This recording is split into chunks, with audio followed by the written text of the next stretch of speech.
was talking about how for decades, actually, the Communist Party supports local level protests and demonstrations because they realize that it is a part of their political system to make sure that people feel like they have a say. And I was like taking a step back, and I'm like, if you listen to the U.S. narrative, and even Jason, like in our group chat, people fomenting for like revolution, and this is Tiananmen 2.0, and I'm like, well, I'm reading two other channels that tell us a completely different set of things, and I just thought, man, people just really fit the data. Such a good point. To fit their bias. Yeah, we are projecting. We want to see a revolution in China. The people in China want to have their lives back. I would love to see more democracy in the world. Yes, guilty as charged. I would like to see people be more free in the world. Dictator. I think most people just want to improve their condition. And I don't think people are as tied up on the philosophy of the government as they are about improving their condition. And as long as their condition is improving, they're willing to put up with any form of government. And history shows that. By the way, the conditions in China have improved better than everybody's. It's better than anyone 500 in million history. people out of abject poverty, and that's the great success of engagement. Isolationism would not have created that amazing outcome. 500 million people going out of abject You're referring to building factories. You're saying Building factories is what I'm referring to. okay, Instead fine. you guess If they want to build something over there, I guess that's better than us throwing it open our markets and giving China MFN status to destroy American manufacturing and build up their economy so they can become a peer competitor to the United States. Yeah, I mean, this is the balance of engagement. This is if you engage too much, you give everything up. Which of the current Republican agenda you disagree with most strongly, just as an aside? Most Republicans are in favor of our Ukraine policy, this sort of unlimited appropriation of weapons and aid to them. Don't you disagree with immigration policy of Republicans and Democrats? Well, I have a more nuanced position on immigration, which is I think we need to have a border. And it can't be just like an open border, which is the de facto policy we have now. No, it's not going to be a... We should have H-1B visas, and we want to, like Tomas said, we want to be an all-star team for the world. We want to have the best people want to come here. So there's a balance. It's a balance. And then, you know, look, I think that I was happy to see the marriage equality bill finally passed the Senate. Yes, they did get about a dozen. 12 Republicans voted for it. That's great. So that's Awesome. great. Yeah. But that's not the majority, unfortunately. You know, look, on what I would categorize as the old social issues, you know, like gay marriage, like cannabis legalization, I was on the liberal side. Yeah, I don't think, you know, banning abortion entirely abolition is going to work for this country. I think Republicans will lose elections if they insist on that, and I think they're getting that message. So yeah, I mean, look, I think that I always consider myself pretty centrist. And so you're not a globalist. You don't believe in open global markets with the U.S. In general, I understand the benefits of free trade, and I don't think we should be isolationist with respect to trade. I don't think that we can be a successful country if we isolate our economy. So I do want to trade. However, with China in particular, I think we made a mistake in throwing open our markets to their products, giving them MFN status, while Most favored nation. yes, enriching them to the point where they became a peer competitor of the United States.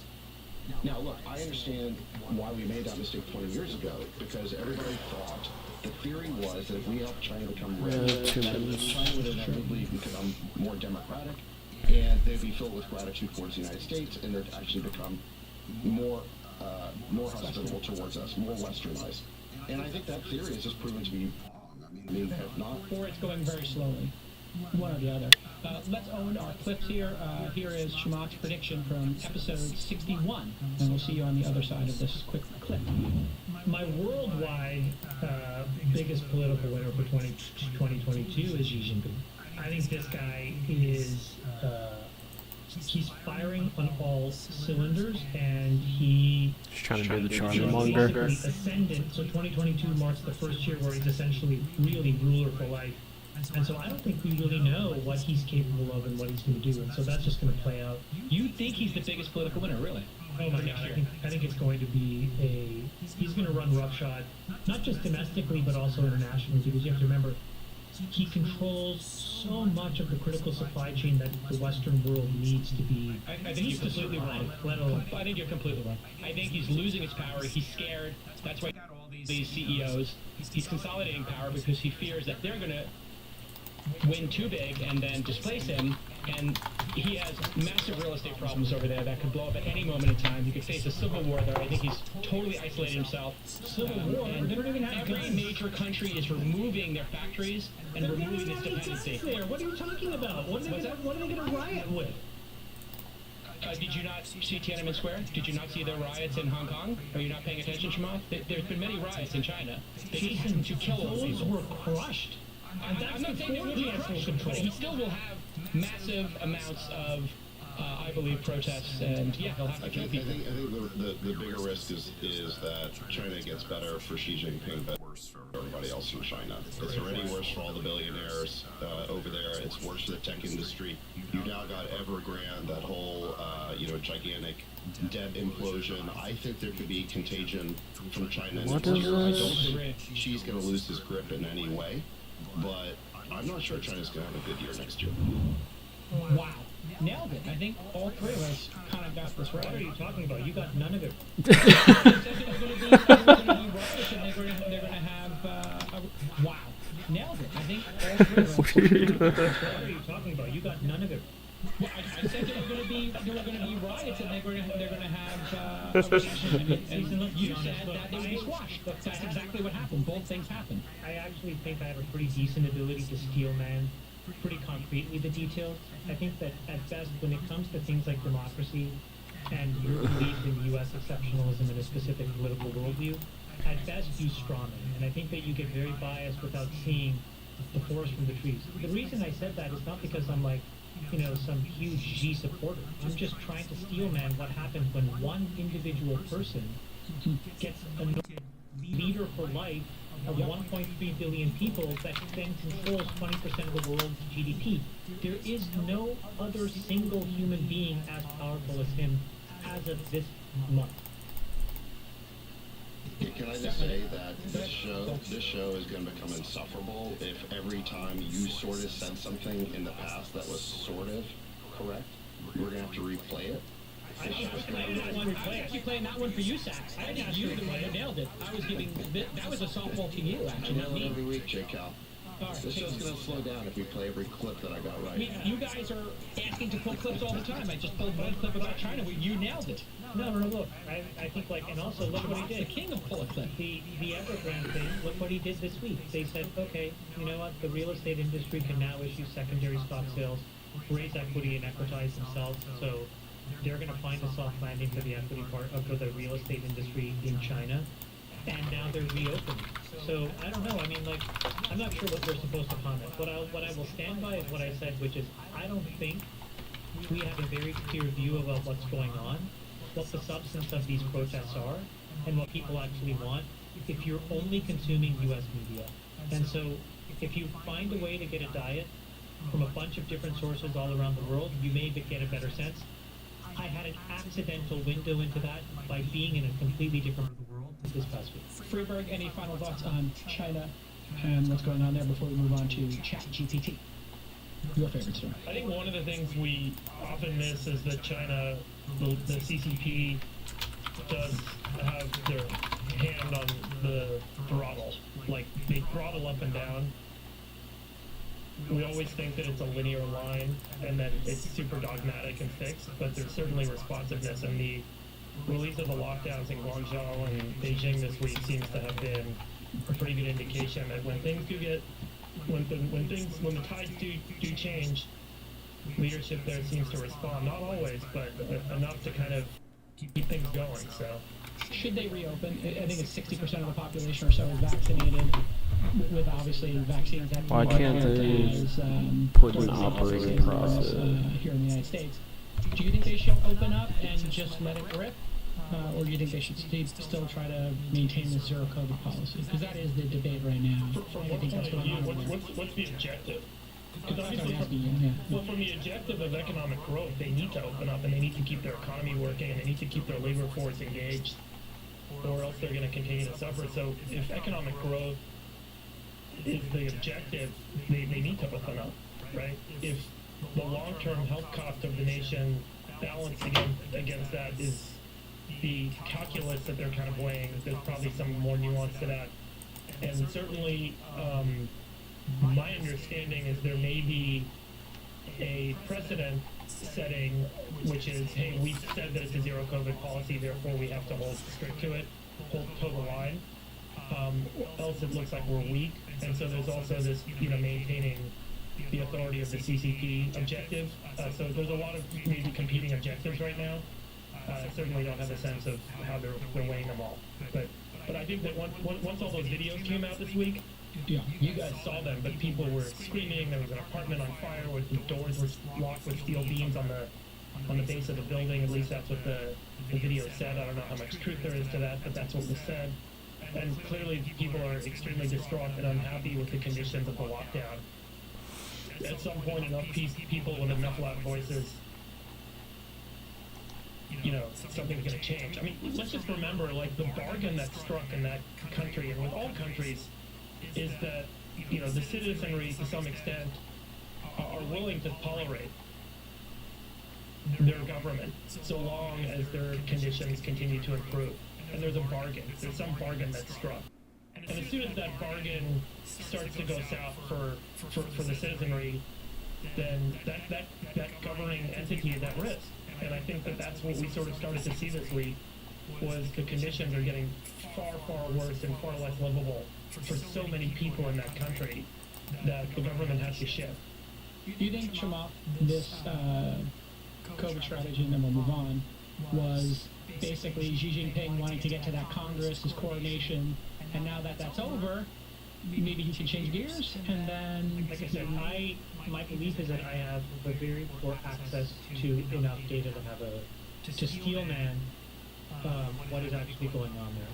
But one explanation could actually be that in the absence of enough hospital infrastructure and ventilators and a bunch of these other things, they had to take a pretty severe approach to this disease. They don't know what they know that didn't know. Maybe they understood, the virulence of it. Maybe that they have slightly different populations of the population. Maybe they genetically responded to the SARS-CoV-2 virus. I don't know any of these things enough to tell you, Jason. Yeah. But the reality is what Freeberg says is right, which is that you cannot grow an economy if people are inside locked in their apartments. And it looks like they have decided that that's coming to an end, and they're going to, deconstruct all of these things. So, the Chinese growth engine is coming back, and I think that that's going to be an important factor economically that we're going to have to figure out, because it's going to have a huge implication to American growth and American inflation.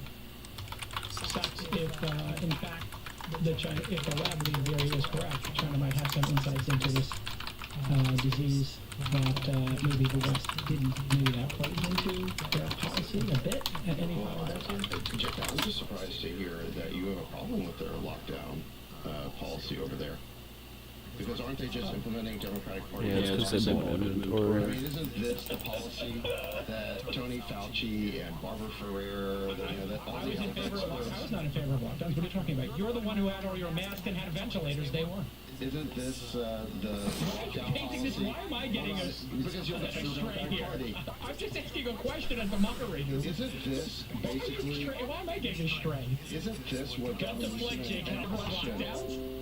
I was in favor of if people wanted to stay home, and then if people wanted to go out and take the risk, take the risk. I was always in personal choice. Isn't this what Gretchen Whitmer in Michigan and Gavin Newsom in California subscribed to, the idea that the way to fight COVID was through lockdowns? Now, yes, Newsom had 10 pages of exceptions for his political donors, and he didn't use the police to lock people in apartment buildings. He may have wanted to, but they didn't actually do that. But can you really tell me that this lockdown policy has been disavowed by people like Fauci or by the health authorities like the Barbara Ferrers of this world? They still subscribe to this view.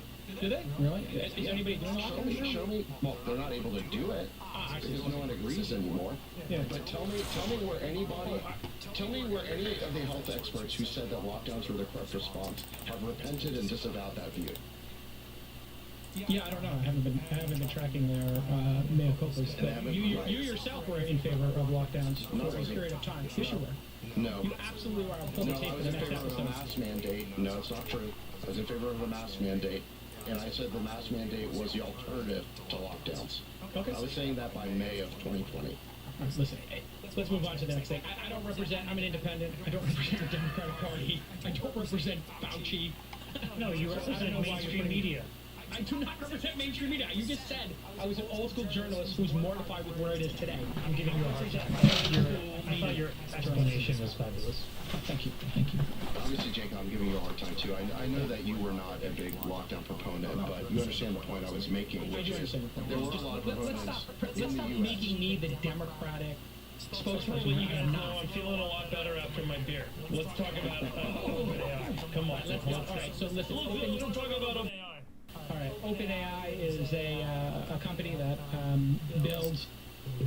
All right. There's been a slowdown in SaaS. What is happening in the software as a service? Nobody's disagreeing with that. Episode 107.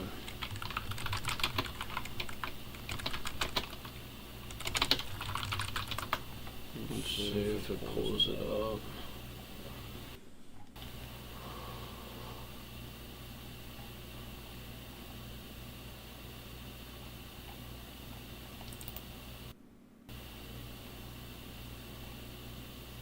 It really pulled up all the ones around it.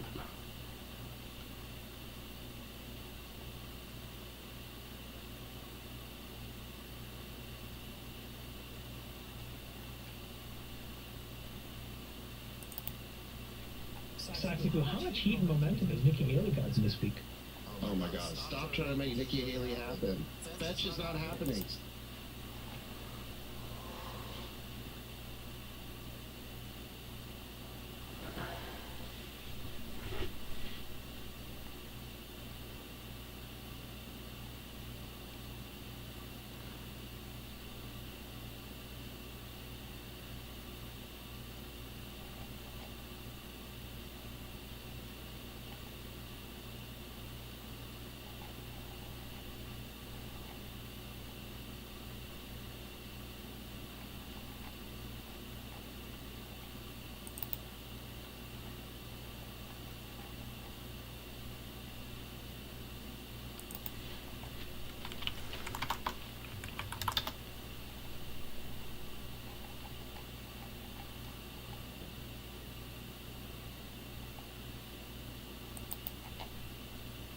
You were bloated last night? What else is new? I said not bloated.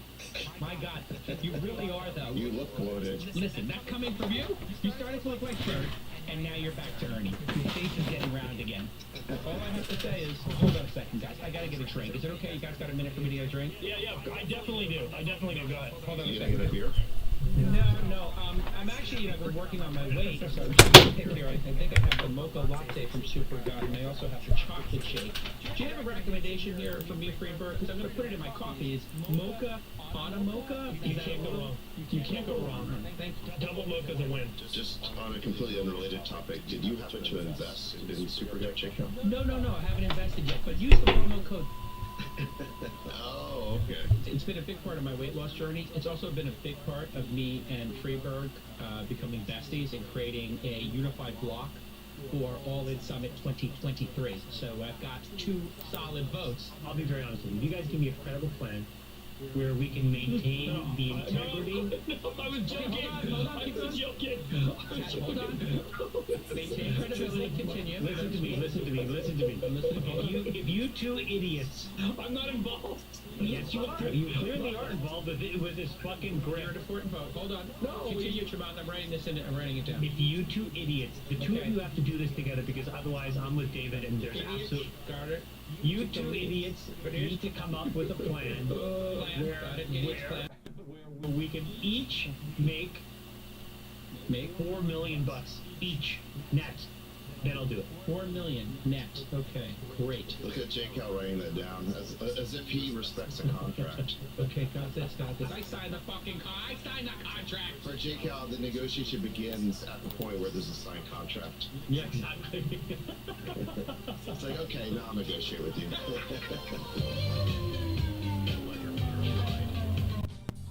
Rayman Kansas.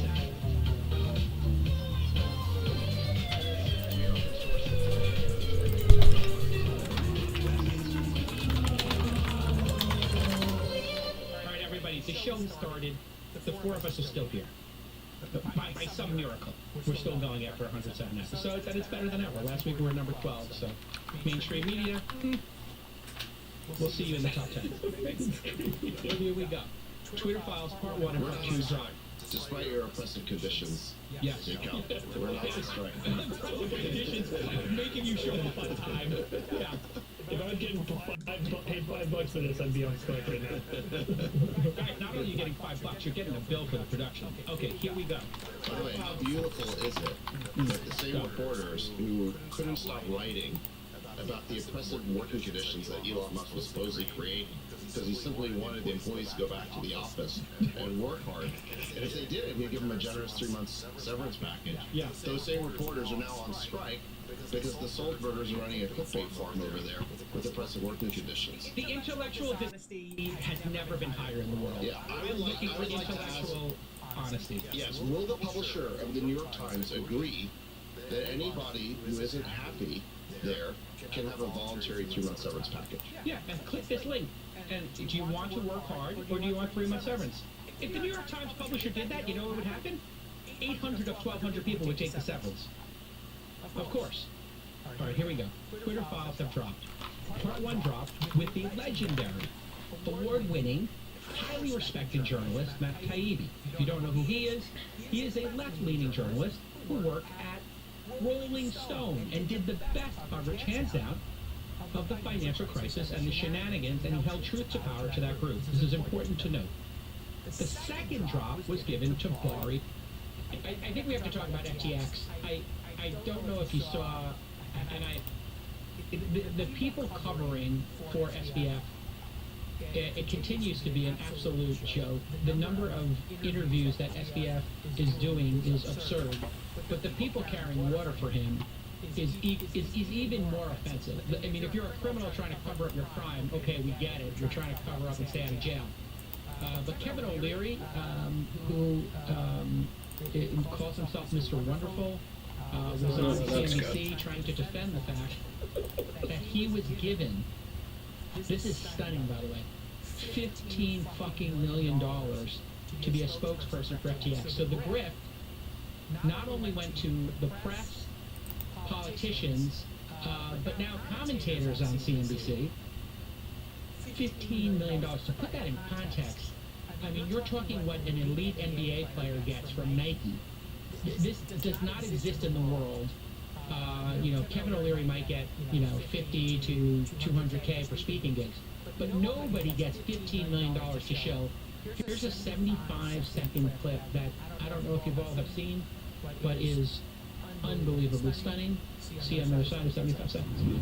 If you're a defense attorney that represents someone you know is guilty, you gotta say, yeah, well, they're innocent, but you may know they're guilty. You may know they're guilty. If you find someone, if you watch someone kill someone, yeah, they're innocent, they're guilty. There's only the murder of my money in this case, okay? It's murder of FTX's money, in my view. Everybody's, look, Joe, You, the money that you got. I don't think you should be singing the blues right now.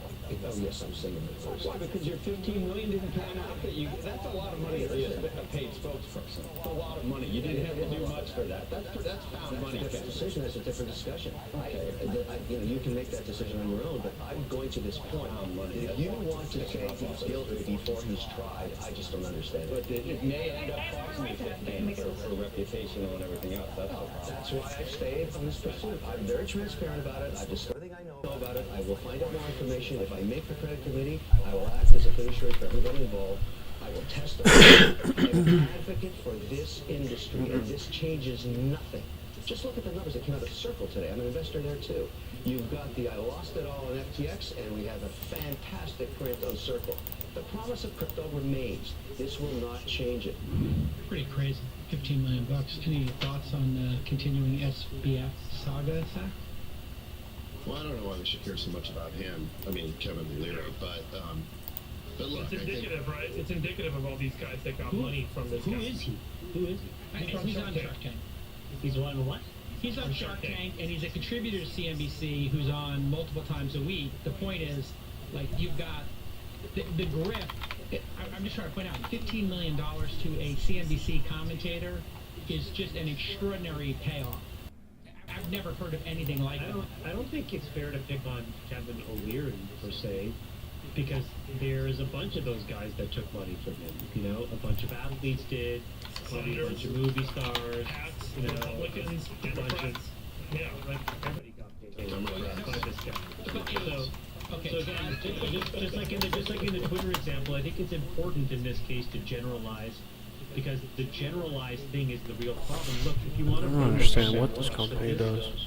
You have a concept in law that Sachs knows better than the rest of us called fraudulent conveyance, and we have example after example where it does not matter whether it was in the Bernie Madoff example or, for example, Jason, we talked about it, the guy in LA that lost all the money, client funds playing poker. Yep. You have to give the money back, especially if it was fraudulently conveyed to you. Can you explain this in detail for a second so the audience understands? Well, on my understanding, which is very basic, and I think David can probably do a much better job, is the following, which is, if you get money some way, but it comes from somebody who fraudulently acquired that money, you have to give the money back. So in this example, what it would mean is if that they can show that that $15 million that this guy got came from SBF basically raiding the piggy bank of user accounts, he's going to have to pay the money back. Just like, for example, in the Madoff fraud, the folks that went to find the money were able to go back to folks that actually redeemed even the beginning early ones and said, I understand that you didn't know any better, but this was fraudulently conveyed to you, so we need the money back. And they got the money back. In that case, if they had put $1 million in and it grew to $3 million, they got their $1 million principal back, but the $2 million in gains, which were ill-gotten, had to be returned. Return. So as I understand it, based on just what I've read, that there's a 90-day rule around contributions, meaning that if, I think this has to do with bankruptcy, that if he donated money within 90 days, then that can be unwound. So, but but I do think it creates potentially a powerful incentive here by politicians and various political groups for him not to be convicted of fraud, for him to be able to plead this out into some sort of negligence, because they don't have to give the money back. They keep the bad. What an incredible insight. Well, this is what I think so interesting about the Kevin O'Leary thing. It's not about Kevin O'Leary, but it's about the fact that the money was spread around so widely and into such like deep trenches of the regulatory society, like Into the blob. influencers, and basically I think the guy like cemented this. He thought that like, which I think by the way is a really interesting product of the crypto ecosystem and the model that so many kind of crypto businesses have engaged in over the years, which is if you can fester the belief, then there is a business. If you cannot fester the belief, there is no business. That there isn't a fundamental productivity driver. It's about building a belief system. And you can buy a belief system if you can take money that people have given you, you can embed it in influencers and celebrities and politicians and regulators. And if you give it to enough of these people and you give enough of it to them, maybe that belief system solidifies and your thing becomes real. Which is a classic grift technique, by the way. In the grifters, Oh, tell us all about it, Jacob. Yeah. you have this, The master. no, it's the patina, and it's this, you look like you're incredibly rich. You know, you're going to fancy restaurants, you're wearing an expensive suit, you're getting in a sports car, and then you own some palazzo, whatever, and then some other rich person comes and you get them to invest in something, and then you abscond with the money. But they see all the accoutrements, you check all the boxes, your parents Yeah, were totally. Stanford, you went to MIT, and you are donating large sums of money, and you got this big table at the club, and you got a penthouse. Everybody starts to feel, well, Might is right. You got the wealth. There might be. How would you guys? some Yeah, I mean, like, how would you guys feel about honestly, no, backing the CEO of a growth stage company that you put your firm's money into, who lives in a $130 million house and has not yet exited the business.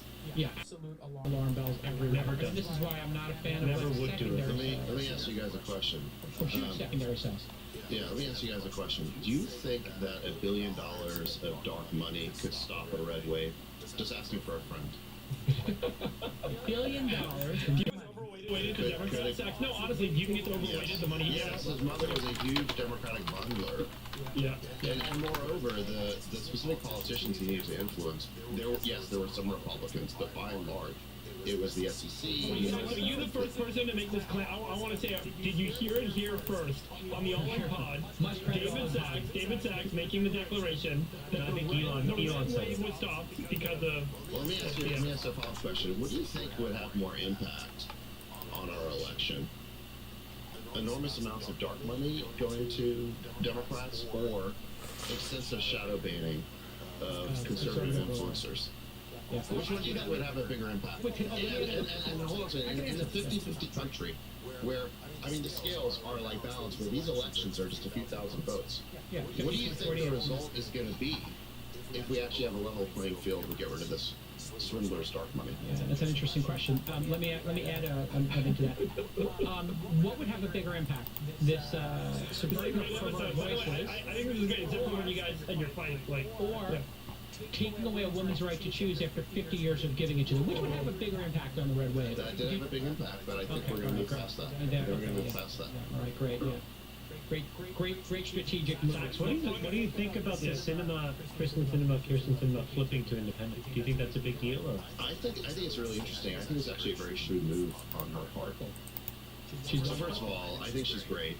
You know, Yeah, tell us about her, Sachs.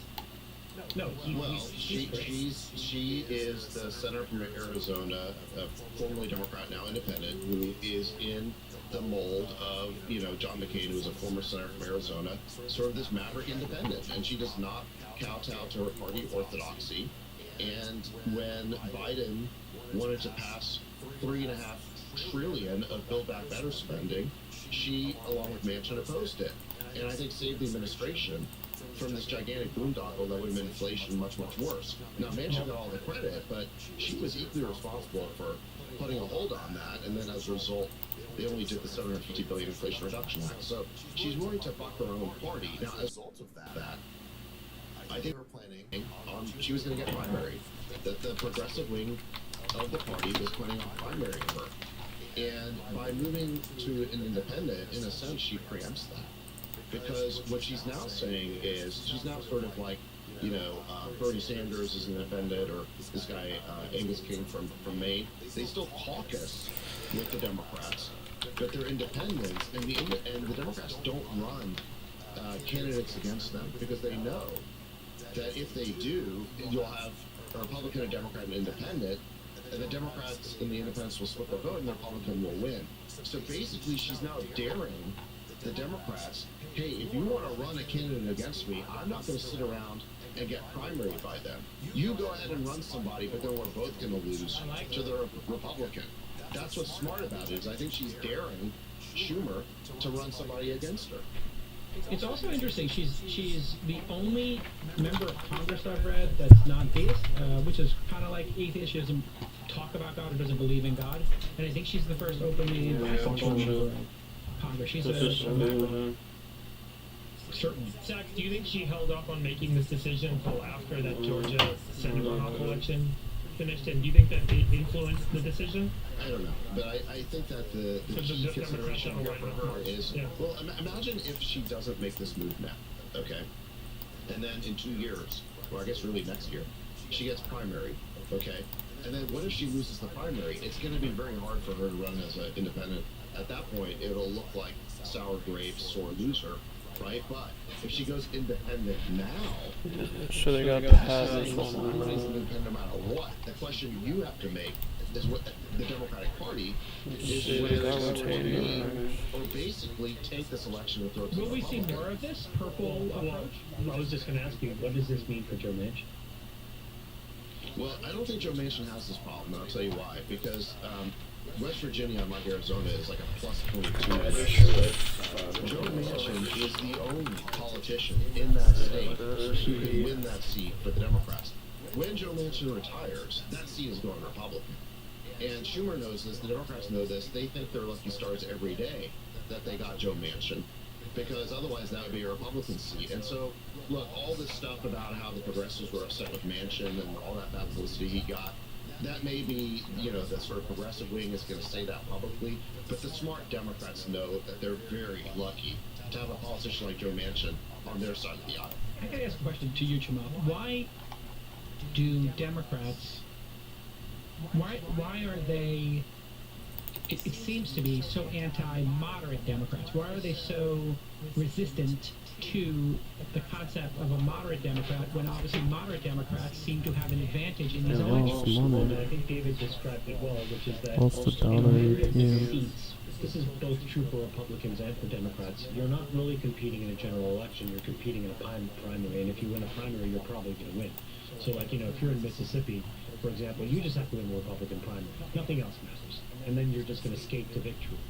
And so the real question is who votes in those Crazy. are different oftentimes than who votes in the general. And this is why you get this dispersion that's happening where folks seem to be getting more and more extreme. It's reflecting the sound bites that those primary voters want to hear. And this is the big problem that we have. And that's why, if you have a bunch of this, ranked choice voting or, these other kinds of methods, it starts to clean that up so that you move people more into the moderate middle. But that's why you have this crazy stuff happening. All right, everybody, this has been another amazing episode of the All In Podcast for the Dictionary. The Sultan of Science and David Sachs. I am Jake Allen. See you next time. Bye-bye. Hey, everybody. Merry Christmas. Happy holidays. It is the end of 2022. We're 7 minutes in and we've produced absolutely nothing that will go on the show. Here comes Sachs. We can all have commentary. When Freeberg is criticizing you for being too negative, you're in a dark place, Sachs. We are publishing my AMA. I want to play the theme music for this episode. Okay, hold on a second. Here we go.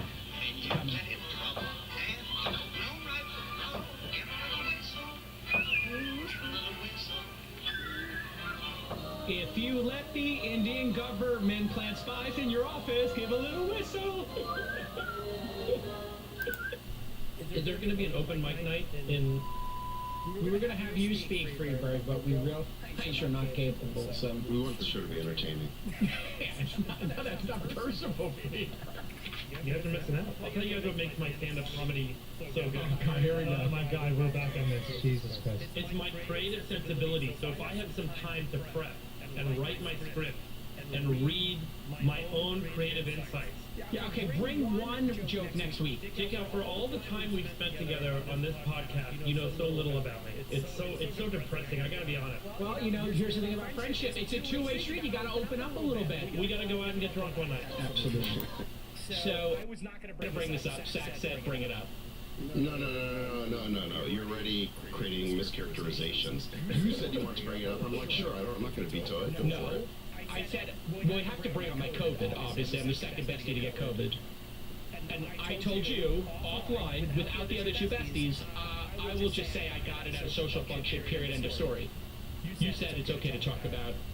Yeah, it's not like I wanted to bring it up. You want to bring it up, and I'm allowing it because I'm fine with it. So go for it. We all got something at Saxon event. You got COVID. I got chlamydia. Oh, you guys went to the downstairs rooms? I went downstairs. I got gonorrhea. God damn it.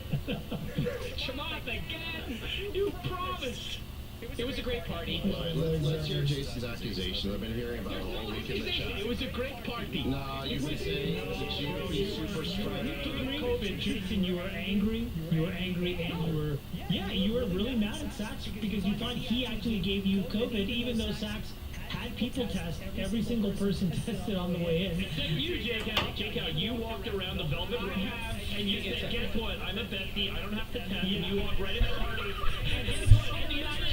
At the end of the day, there's One person that flouted the rules got it. Karma's a bitch, Jacob. nothing better personifies poetic justice as what took place. I do not place blame on anybody for posting. You rant at Sachs, you make fun of him, you poke him, you Republican, it was like the great advances in humanity happened. I'm going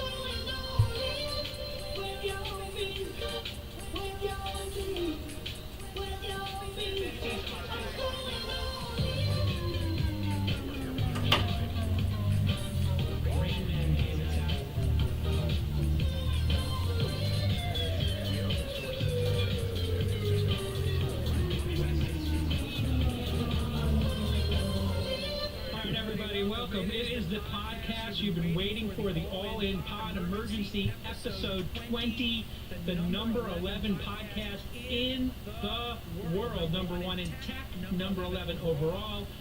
Joe Rogan, Sway, Pivot, NPR, Rachel Maddow, Left in the Dust. Welcome. All right, everybody, welcome back to the All In Podcast. We're here with Jamal Polyhopatia, David Freeberg, and David Sachs. Hey, everybody, welcome. Besties are back. It's another All In Podcast, dropping it to you unexpectedly because there's just so much news. Surprise bestie pod. We're dropping a bestie. It's not a code 13. We're not dropping any Snickers bars today. Just dropping a bestie. Oh no, he's got a megaphone.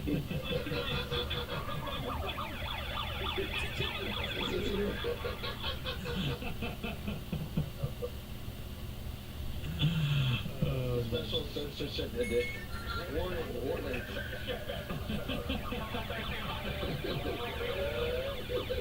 We hit a new low in terms of people needing to be heard. Oh my God. By the way, Tremont Sachs' agent and his chief of staff called me. He felt like he only got 62% of the minutes in the last two podcasts. So I'm dealing with his agent a little bit. It's like the debates where they count the number of minutes in interview. Daniel? Is Daniel grinding you for more minutes? Daniel's grinding. No, I go for quality over quantity. Absolutely. Okay.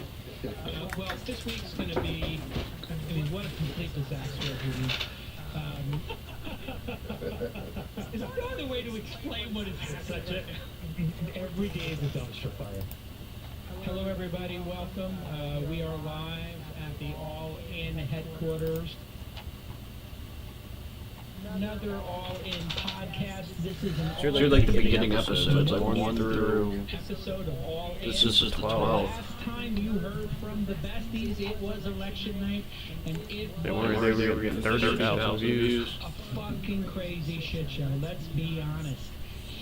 I mean, if we go back and look at that historical document, we had moments where we thought Trump was going to absolutely crush.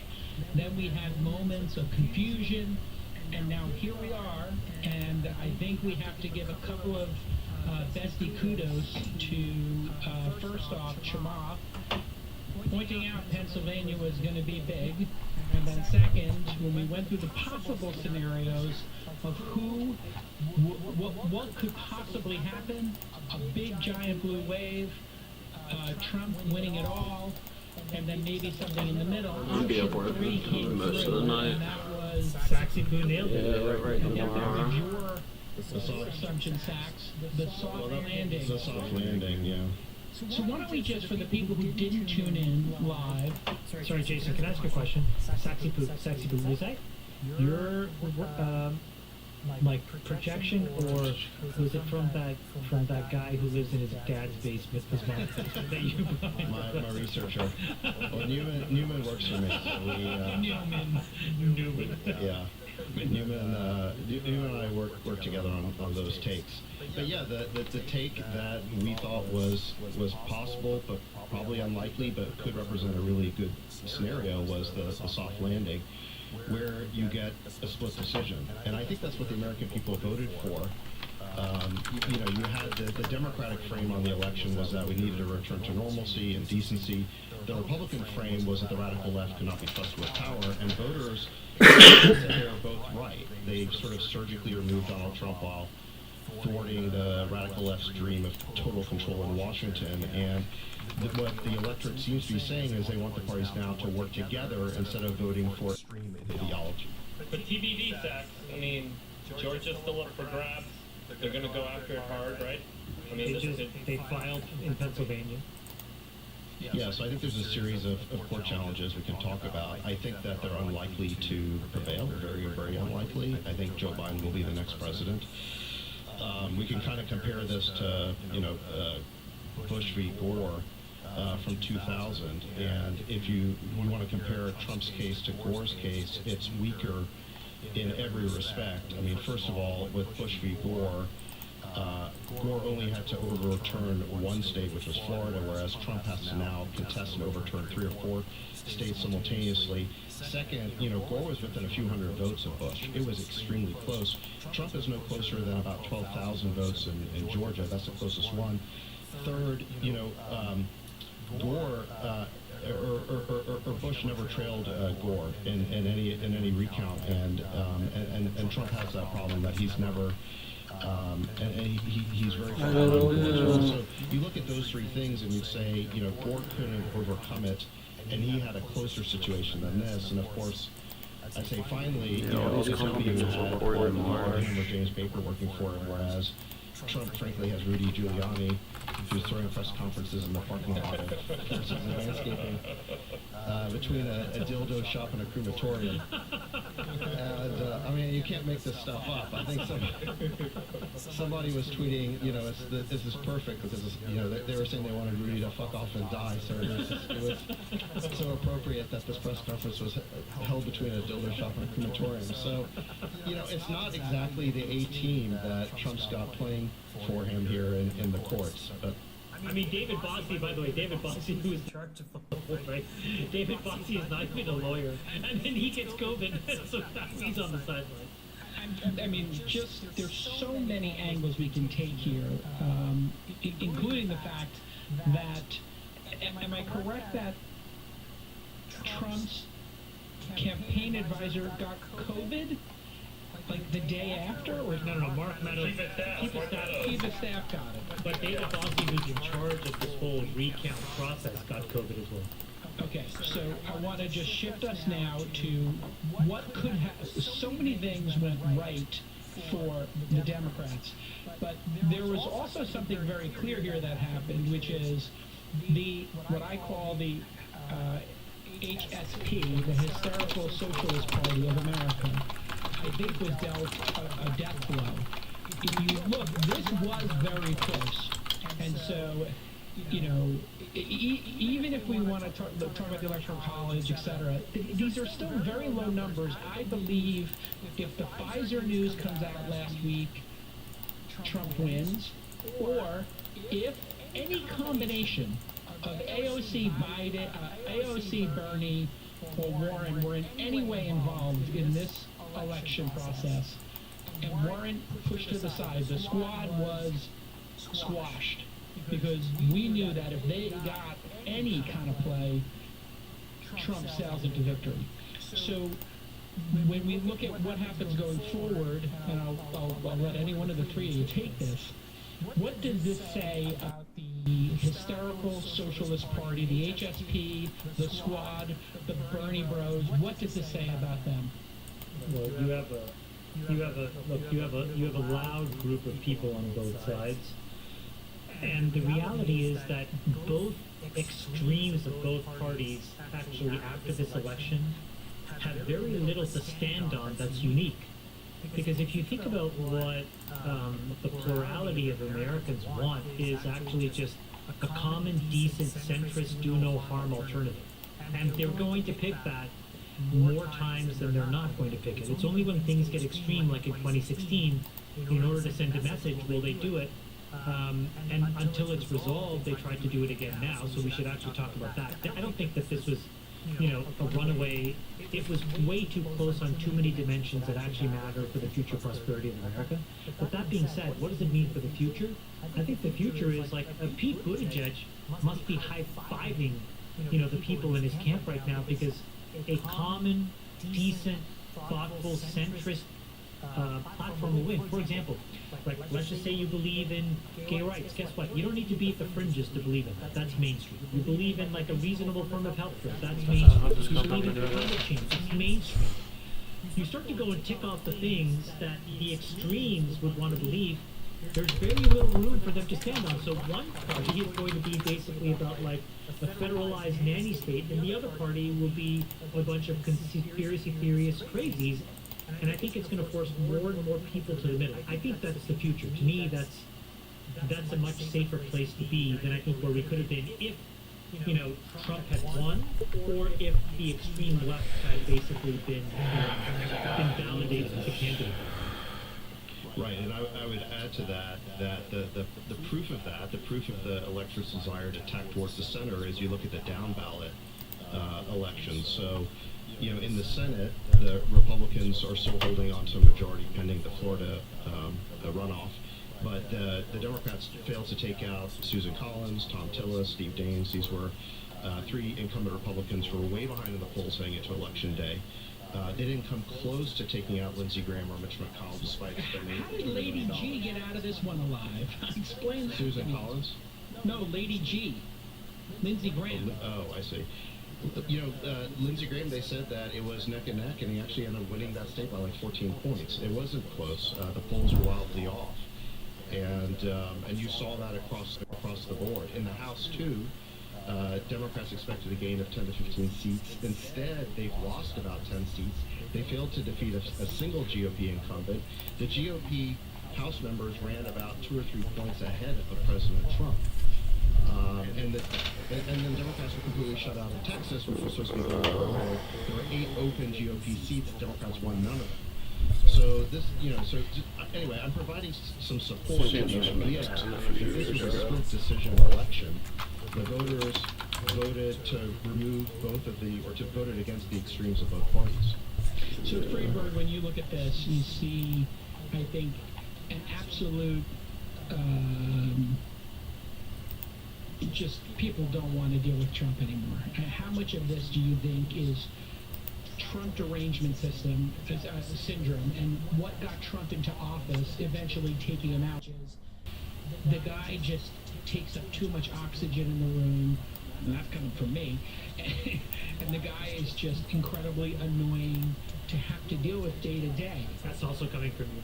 And that's also what do you? I think we've been in a rave for 4 years, and everyone's like coming down from the Molly, and you're not gonna go to a Marilyn Manson concert like in a rave. Like, you want to go sit in the parking lot, and you want to chill out a little bit, and we all just want to like have a beer and relax. I think that Need some 5-HTP and a banana. You want to go sit in the 7-Eleven parking lot at 4 in the morning, and you want to like go get a fucking sweet cappuccino, smoke a cigarette, and relax. Like, it's been too much, and I think it's like everyone's just kind of ready to chill out a bit, and so this whole fucking swinging back to the concert across the road sounds just as bad as what we've just been through. So let's just live our lives a little bit, and we'll come back in 4 years and figure out how to fuck things up again.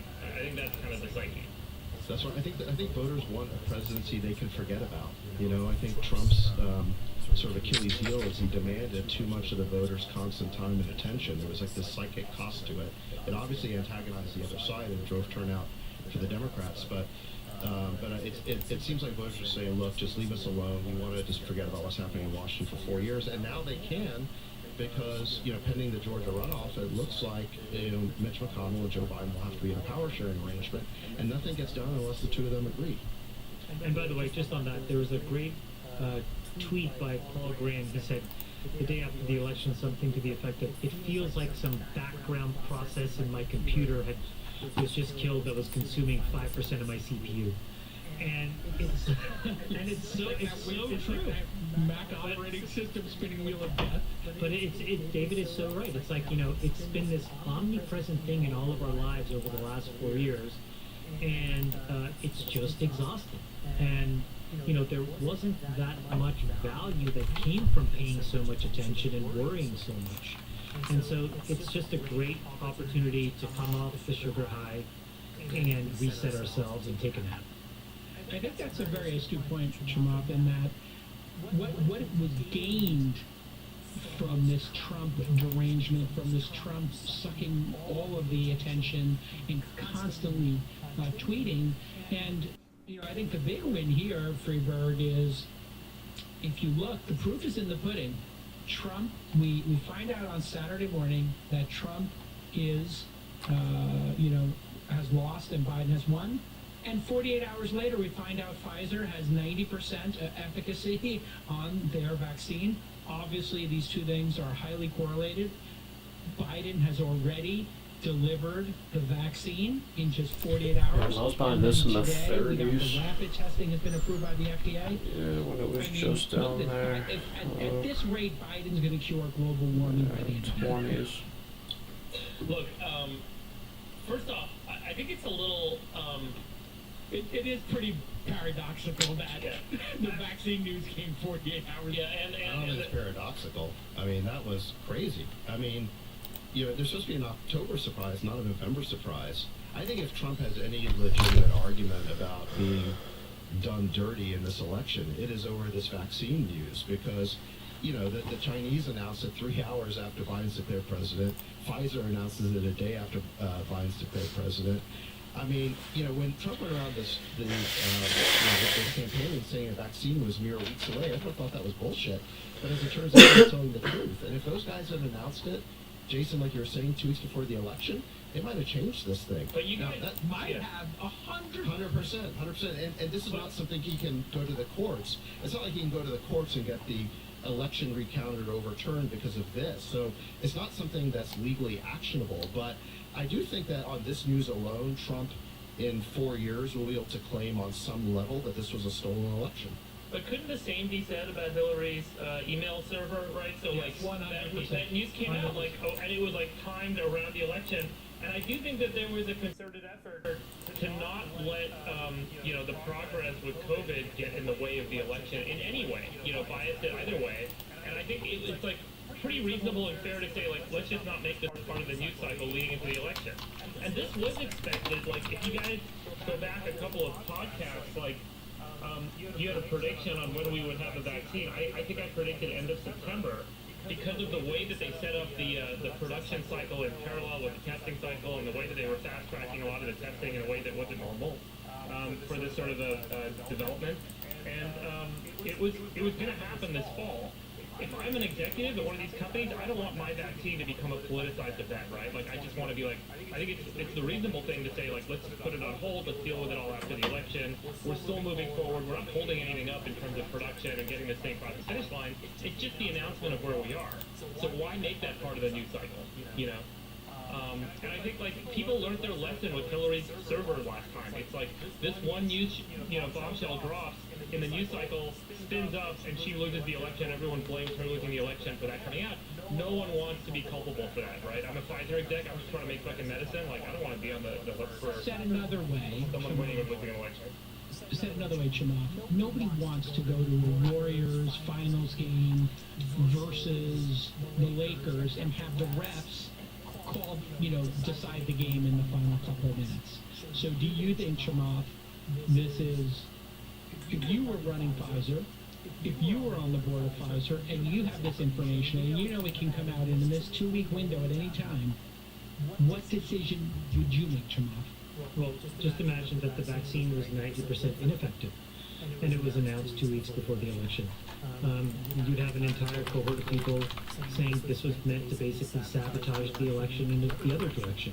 So the point is, it's a no-win situation. The only answer is to wait until after the election, because that's the only way that you can actually say, we were not, we were being impartial. So I'm sympathetic to this idea that all the news had to wait 2 or 3 days.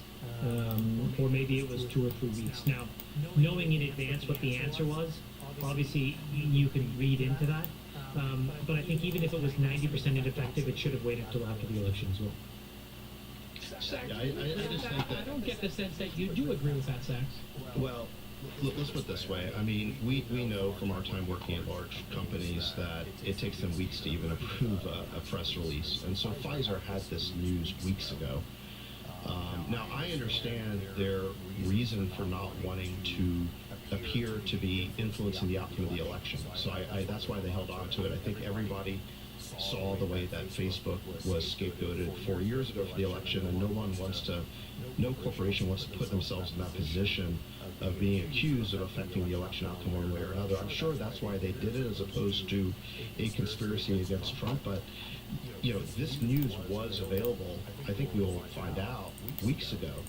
And so I guess you'd have to blame, or there'd be some culpability on the part of Trump's election team, or his his head of the FDA or what have you, they must have known some of this information, and you would think they would have done a better job getting it out there. No, he did say at every rally, it's just around the corner. It's just around the corner. We're around the corner. And we all thought it was bullshit. You thought it was bullshit. We thought it was bullshit, right? And you know why we thought it was bullshit? Well, because Trump does have a tendency towards hyperbole. Hyperbole. On Trump's most honest day, he's hyperbolic. On Trump's average day, he is lying incessantly. So if anything, if he was right, and he was right that we were turning the corner and the vaccine was coming and it was going to be beautiful, a beautiful, perfect vaccine and everybody was going to get it, he's paying the price for being a liar for 4 years. Right, but it's the kind of thing where I know, The boy who cried wolf. well, and so does the media, by the way. But yeah, look, in order for a piece of news this big to be believed before the election, it can't come from a candidate, and it's pretty amazing that none of this news got out there through some other source. You would think that some of the people on the healthcare task force that Trump appointed might have been, surfacing this or paying attention to it. Maybe Pfizer did a really good job of hiding it. I don't know, but it is pretty amazing that it didn't come out sooner. Well, the other crazy thing is, like, even the Pfizer team didn't exactly know what was going on. The head of vaccine research, she said we're not part of the federal government's, warp speed program. And then 2 days later, Pfizer was like, actually, we are part of the warp speed program. It's just that, we're a supplier. The whole point is that I'm not sure that Pfizer actually knew 2 weeks in advance, David. I think that they were probably tripling stuff together, and they probably had a sense of it at the end of the last week. I'm surprised it didn't leak, to be quite honest. That's the more shocking thing, which means that it was probably something that very, very, very few people knew about. Well, the CEO put out a statement saying that he would be first in line to take the new vaccine, which I thought was, a great statement, because a lot of people were questioning whether, how real it was or how rushed it was. But in order for him to do that, and in order just to get like a press release announced, I don't think that's the kind of thing that comes together in the 1 or 2 day period between the announcement of Joe Biden winning the election and their announcement. So, I just think they had to know weeks ago. I just want to say to my Greek brother, Alberto Bourlas, the CEO of Pfizer, a great Greek who has led to the saving of the world. Upa, Spanish. Saganaki is on me. If you take 90% efficacy, and you assume at most in the United States 40% of people will take the actual vaccination, you'll have 36% of the population covered, which is still not enough to get the R naught less than 1. Is that correct, Friedberg?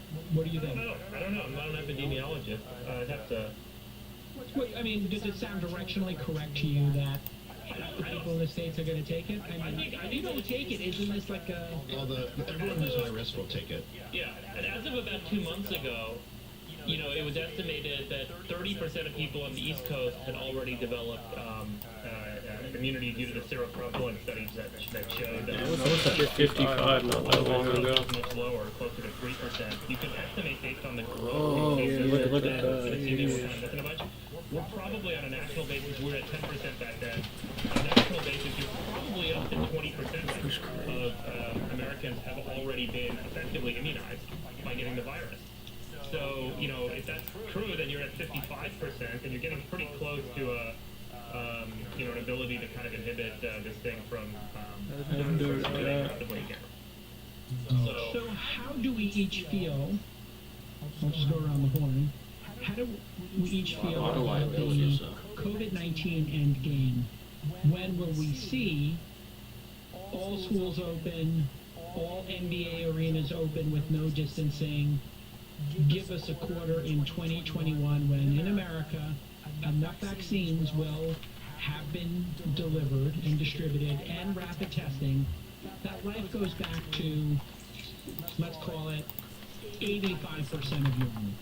Yeah, I don't think you ever get there. I mean, it's like we talked about this a couple episodes ago, but it's after 9/11, you know, the TSA emerged, and American travel never went back to the way it was before. And I think there'll be a lot about the way we live that's going to be, you know, kind of permanently scarred and permanently changed here for a while. Whether it is taking people's temperatures at football games, wearing masks in, you know, farmers markets, who knows? There's going to be all these weird rules that are going to pop up that are going to last for years, regardless of how much immunization takes place, regardless of how cheap and available testing is. We're going to have this scar for a long time in terms of how we live as a society. I don't think we should kid ourselves that we're going to go back to quote-unquote normal. And I do think kids are going to get tested, and schools are going to be like this friggin', you know, almost like TSAs now. You know, kids are going to go to school and get tested regularly, and they're going to do all sorts of stuff that we would have never dreamed imaginable in a free country a year ago. And I think that's permanent. I think, you know, you're already seeing people going nuts at bars and restaurants, and people that have had it are out there partying and living their life again. So there's certainly a lot. Don't you think if you get the vaccine, you're just going to be like, YOLO, I've had enough of this? Yeah, but I don't think that systems are going to change back to normal. I think systems have changed to the point that we've now got a way of living that we think is safer, that we think is, we are now kind of inhibited because of the system. Mark, you agree? Yeah, there'll be a lot fewer, it's what Dave Chappelle said on Saturday, there'll be a lot fewer mass shootings. The pandemic has done a great job of keeping the whites at home. All you 3 out of 4 besties watched it together. all you guys go on your mass shooting rampages, you know, the whites are at home. They're frustrated, but they're at home, thank God. So I think there'll be some advantages. Well, I mean, but let's talk about it, Jamal. Does 2021 mean kids go back to school in 2021 September? No problem. No, I think Friedberger's right. I think that the best we'll get back to is sort of this 80% state, and I don't think it happens until probably 2022 and maybe 23, but probably 2022. Because you have to remember, like, we have to ramp up now billions of vaccine production. Like, this is a non-trivial path from here to quote-unquote mass market. And that takes a long time. I think we have to figure out how we're going to administer it. By the way, it's and the way that the Pfizer vaccine works, and maybe these other folks, is you get the shot, and then, you know, 3 weeks later, I think you get a booster. So you have to take 2 cycles of this thing. And it's not going to last forever.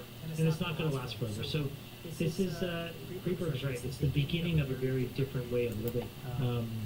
I think that the good part about it is that, you know, we've made a lot of changes that makes our lives a lot more efficient. The bad part about it is we're even more detached from our neighbors, and, you know, we're probably even more likely to be a little bit more separated if we don't make an effort to be together.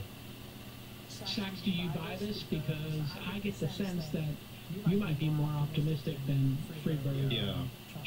I guess I am. I think COVID's going to be a distant memory by next summer.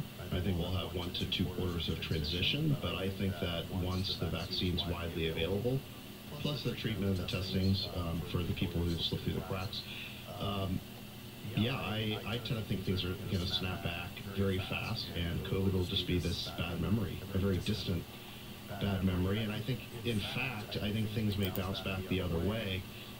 Everyone having been cooped up and afraid of getting some life-threatening illness are going to come out of this, but really wanting to party. I think the whole world's going to be like Tel Aviv for, you know, a few months or something. And I really do think it's going to bounce back. I think to the point politically where a few years from now people could ask, wait, why was it again that Trump lost? You know, this COVID thing will be so in the rearview mirror that we'll wonder why we were so afraid of it. I think this is, I'm going to go with David Sachs's position here because of the simple fact that we had 130,000 confirmed cases, you know, up until this election period, the last week or so, and deaths still not spiking. It's just a minor uptick. You know, we had a day with like, I think maybe 1,500, but still staying in that, you know, 1,000 range, even with cases spiking. And I think that we were so incompetent with test and trace in this country that we didn't see exactly what happens in an authoritarian country or a country that is lucky enough to be an island and has easy borders, which we almost do. I mean, we basically have two borders. We're like 2/3 of 50% island. But Hawaii, Taiwan, Japan, and Australia all quarantined people on the way in. They tested them, and they had extremely low death counts and extremely low case counts. With the vaccine being half as effective as they claim, and rapid testing, which some of us know people who have experienced rapid testing at homes. That combination, I believe, is going to make this go so low, and the people who are high risk are still going to be scared staying home. I think, like David, come the summer of next summer, people are going to be at a rave with Freeberg's, custom-made Molly or whatever he's making during the downtime, going absolute bonkers. I think Burning Man next year becomes like the greatest Burning Man ever. It'll be the burn of all burns. Let's shift a bit over to the economy. What a rip did we see when that the election and Pfizer this week led to a huge rip. Obviously, there's a little bit of cyclical movement. The tech stocks were the winners. Now people are starting to buy Disney back up to 140. I guess people assume the parks will reopen. What's our outlook for the stock market in David Sacks's, scenario 3? I don't want to say gridlock government, but forced to compromise government. What do we think the markets look like the next 2 years? I think you have to. Go ahead, Saxy. Well, I was going to say gridlock is great for the markets. Both when Bill Clinton was president with a Republican House and when Obama was president, and there was a Republican House and I guess Senate for a period of time. Gridlock is great for the markets, especially given the amount of stimulus that's taking place. I mean, you had the Trump tax cuts, especially those corporate tax cuts, really set the market on fire, and then you've got this pumping by the Fed and the Treasury, all the stimulus money for COVID. I mean, those conditions, and then, Why is gridlock good? We didn't explain that here. Well, explain to somebody who doesn't understand why gridlock is good, why gridlock is good. Well, because it creates predictability for business, and it means that Washington's not going to get in the way and do something to screw up the good times. I mean, we have fundamentally, great underlying conditions for economic growth, which is we have now pretty low taxes, and we have this, for better or worse, we have this tremendous stimulus, fiscal stimulus. What we know historically is over the past 100 years, right, since the 20s, independent of Republican administrations or Democratic administrations, more progressive, less progressive, more conservative, less conservative, during the world wars, not during the world wars, the markets go 8% a year. So the do no harm solution is that things inflate naturally by 8%, especially if those things are public stocks. So, the markets love the fact that there's nothing that could theoretically get in the way of that natural 8%. And then when you layer on top of it, as David said, all this free money that's just like rocket fuel, jet fuel. But you saw though that there was a rotation, right? There was a rotation out of these high growth software names, particularly the work from home bid, kind of got crushed. I think Zoom was off 25% over 2 days or some crazy thing like that. Meanwhile, sort of all of these theme park stocks and cruise lines and airlines all of a sudden ripped. So, look, the reality is, the scary thing about all of this is if any of that stuff actually comes to pass, we're going to see inflation. And the reason is because if you start going out and spending a bunch of money on tickets and vacations and flights and this and that and pumping money into the economy and taking all that stimulus money and putting it back to work, prices will go up. And by the way, that's not such a bad thing for the economy, which needs a little bit of it. So all of this is, I think, generally very, very good news. Freeberg, do you have a position on what you think will happen in the coming, I would think the midterm is what people care most about, so that would be, let's call it 2 to 6 quarters. There's one potential speed bump still, which is what I mentioned at the beginning, which is Georgia. The Democrats could still win both runoffs in Georgia for Senate. and they could, because Kamala Harris would then have the breaking vote. It would be a 50 Republican, 50 Democrat Senate, and the vice president would break any ties. The question is, if you have that same turnout, where do the libertarians break? Because I think the libertarians were almost 2% of the vote. Well, I think, what's interesting is, I don't know if you guys have, but I've gotten emails from a lot of people asking me to donate money for this runoff campaign in Georgia. I think we're going to see literally the biggest the biggest funding for a Senate runoff race in history by far. Don't you think, Sachs? Like probably north of $100 million being spent, maybe $100 to $200 million being spent on advertisements in Georgia to try and get people to go vote one way or the other. The Democrats think they have a real run at this. They think it's make or break. 2 years to kind of get their, history-changing policies in effect. Republicans think it's the nation time. So everyone's rushing to Georgia right now. So the markets are going to have a very close eye on what's going on over there, I think. I'm very nervous about it. If the Democrats look like they're getting much more money didn't know that was a into the public state, company. and they're actually going to, get people to the polls and to the voting booths and actually get into this runoff on January 5th, and actually get both of those seats to be blue. Just going under. It's going to be a very different market environment. I mean, you could see the market drop by 30-40% in the next 6 months. We have a situation where it's 48-48. There are 2 seats up for grabs. Those 2 seats are in the runoff.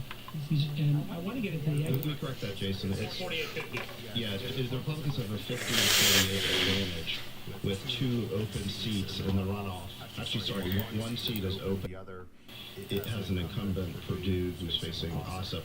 Purdue won in the last election. He got like 49.9%. You have to get 50% to get kicked to this runoff in January. Georgia the only place that has this where you have to get to 50 in order to win? Yeah, it's crazy. So weird. Is this just they want the extra attention, or who came up with this idea? This seems just like... Every state's got its own history. It's crazy. It is one of the unique things about living in the United States of America as opposed to America. Let's talk about exit polls. Well, this is what's incredible. Here, let me tee this up for you. So, in 2020, Biden got 80% of the black vote. Trump got 6%. This is aggregate, so we can break this down by man and age group, and it looks even more interesting. Latinos, Biden got 67. Trump got 22% of the Latino vote.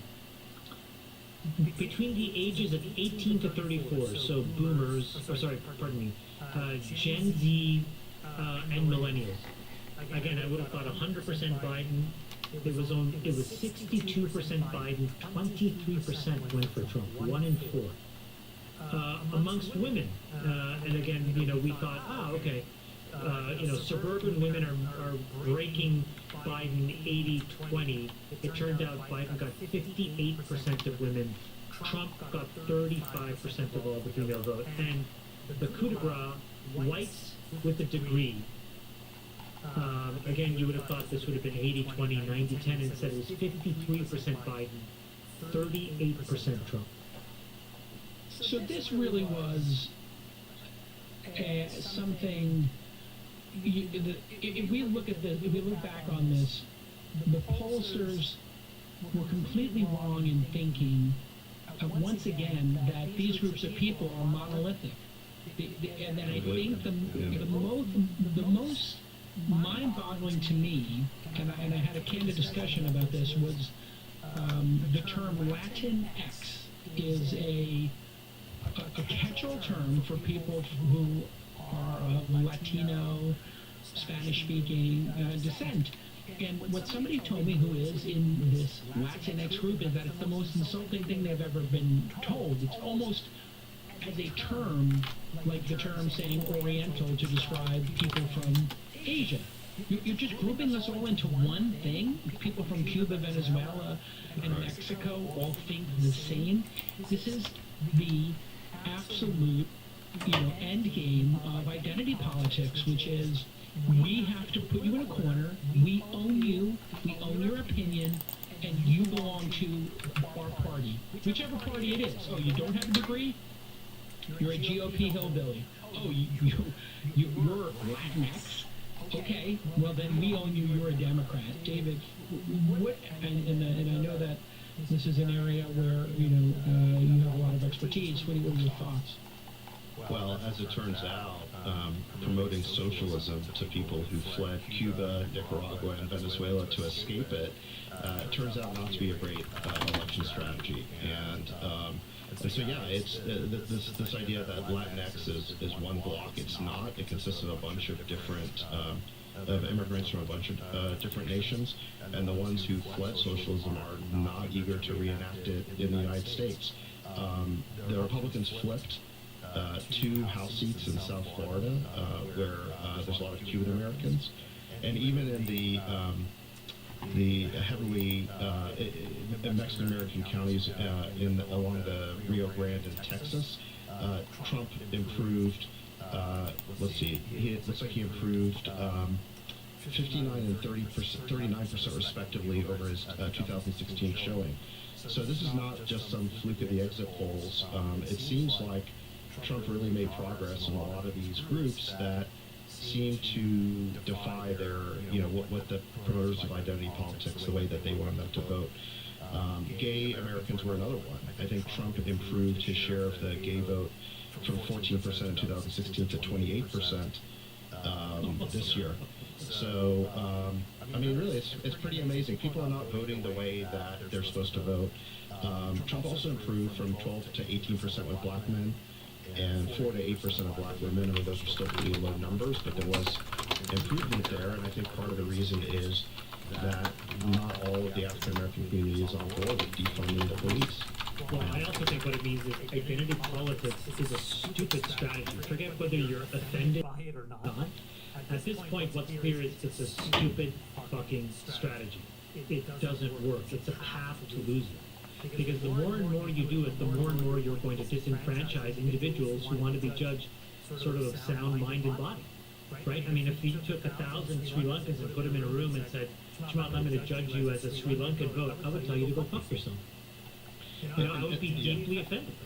And this is where I think the radical left is going to have to retool, because their theory of how they take power in America was always that demographics is destiny. That, as the country simply becomes more diverse, they'll automatically get a vote for us. And there's a lot of data in this election to show that that's not what's going to happen. You actually have to run on issues that people care about. Let's think about this in the context of internet advertising, right? The world prior to internet advertising, you had channels, and you would have an audience that was estimated to be made up of some demographic set on that channel, and you would buy an ad spot on that channel, and that's who you would reach, and so you would create a message for that. Now, today, we can create personalized ads and personalized messages, and internet advertisers are much more thoughtful about targeting based on and I think that's where politics has to head in the United States. It's kind of keeping up with this personalization and I think that's what we're going to see. If you listen to James Carville, who's like a classic kind of Democratic campaign advisor, and he did a podcast just leading up to the election. And if you listen to this podcast, these guys are very old school. It's like the whites are going to do this, and the blacks are going to do that, and the college educated are going to do this, and the others are going to do that. And they don't realize that the segmentation that's possible today, I think, reveals a lot more about the character of the population. They're basically, I think it's such an astute point, Freeberg, they're basically living in the level of granularity of network TV. It's like cable TV. Yeah. Like they got to cable TV and they're like, okay, BET, ESPN, NASCAR. And guess what? The world is much more complex. Individuals have found their own personal voice, and they found their own personal voice through social media, through Instagram, through this ability to kind of define themselves, not fit within a cohort. And I think well, maybe they always did feel that way, and we just had never had the technology to get there. Yeah, but I think it's also that people have complex points of view. The four of us sit here, and none of us identify as a party anymore. We all identify with certain points that we think are important to us individually, and then we have a points. And I think that's the case for the majority of the population in the United States. I don't think people are like, Republican, no matter what. People care more deeply in a more complex way. And I think politics needs to resolve to that.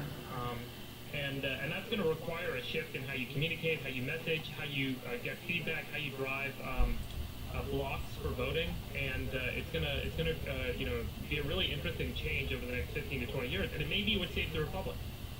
I think this is an incredible observation. It might be the observation of the episode.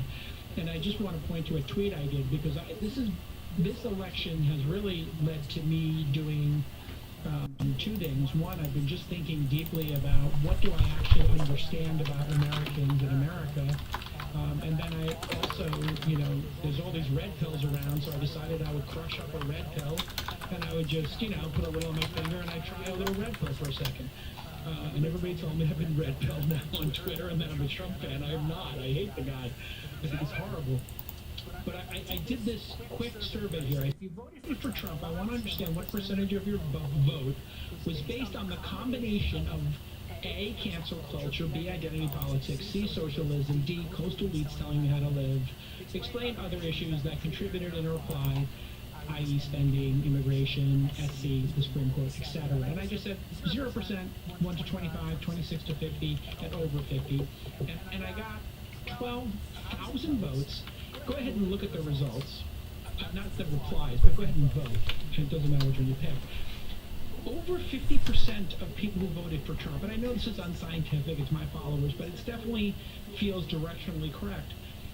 The people who felt 26 to over 50% was part of the cancel culture, identity culture, was what they were trying to communicate with their vote.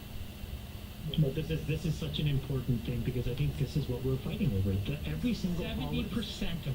No, every single election going forward, like if you put this on top of the 70-odd million people that voted, this kind of roughly makes sense, which is that, there's probably about 20 million people who will completely vote Democrat no matter what, and 20 million people who will completely vote Republican no matter what. They're just, eyes are closed, their ears are closed, they don't care. But when you take those people out, there's this enormous amount of people in the middle who have the ability to vote a split ticket.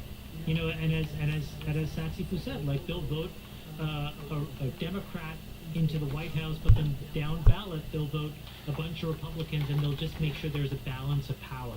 So they've been telling us about this kind of centricity for years, and so if you want to win an election, you do two things.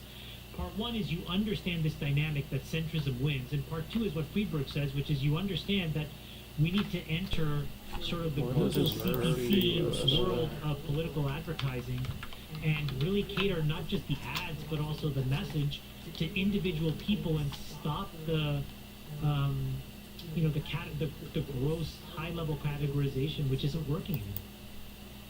Yeah, and Jason, can I add the connection between cancel culture and this election? So, obviously the pollsters got everything completely wrong, and again, but the reason is because of cancel culture. So, in exit polling, 45% of Republicans with college degrees expressed fear that their careers could be at risk if their views became known, compared to only 23% of Democrats saying that.